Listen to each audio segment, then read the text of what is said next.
I'm Presley from actoutgames, and this year I want to do something a little different. I want to encourage you to support Charity Water, and I recently went to their New York offices to show you why. But I also want to talk a little bit about some good ways to pick a charity to support in general. That may help explain why I chose Charity Water, but it might help you think about who you want to vote for this year. I'm going to do that with a little help from Anna Zarju, who's a community coordinator at Charity Water.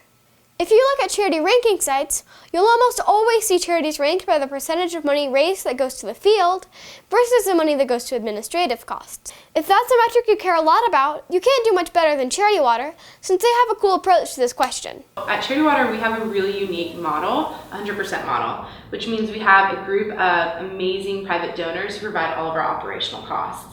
Because of that generosity, we're able to send 100% of all public donations to go fund clean water projects, which is incredible, and it's a pretty rare model that you see. That's a pretty cool solution. That said, percentage of money spent in the field might not be a great measure of a charity. It's more something that's easy to calculate, so people like to use it because we like things that are easy to calculate. A better measure might be something like how much impact a charity is having, or maybe impact per dollar if you really love ratios. That's hard to measure, and it's really up to the charity to show you the impact they're having. Again, Charity Water is doing something really cool in that space. Virtual reality was a really exciting experience for us to take people to the field without actually taking them to the field. Because storytelling is such an important part of who we are, we knew that virtual reality would be a super compelling medium to tell a story. Charity Water has a policy that all employees have to make trips into the field, so they really experience what it's like to help. And the virtual reality experience is a way to bring a small taste of that to existing and potential donors too. Very cool.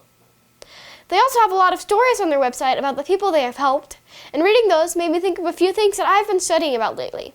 They talked about a woman who was walking miles every day just to get water that wasn't even clean to haul back to her family. And then she had to decide if she would use that water to drink, cook, bathe, wash clothes, or make bread to sell. Then Charity Water put a clean well in her village, and she was able to start a business selling bread since she wasn't having to make those hard choices anymore. That's a real life-changing story, and it reminded me of what I learned from my history teacher, John Green, about the agricultural revolution. It wasn't until there were surpluses of food and water that humans were able to think about other things and create things like science, art, and philosophy. It's like Maslow's hierarchy of needs, where at the bottom we need food and water and shelter to live, and then we can think about safety, then love and belonging, and then higher levels of thought. Charity Water is helping people move from level 1 to level 2 on that chart, and that seems like an amazing thing to me. I think looking at where a charity falls in that pyramid of need is another excellent way to think about how to give. In this case, I like to think about all of this amazing untapped potential out there, trapped in people who are consumed with getting enough food and water.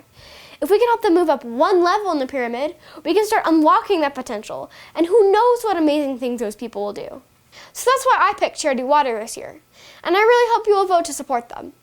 If not, I hope you'll think about the ways you can decide what charity to support, and get out and support someone either by voting here, donating directly, or volunteering your time to help out. However you decide to help, don't forget to be awesome. Bye!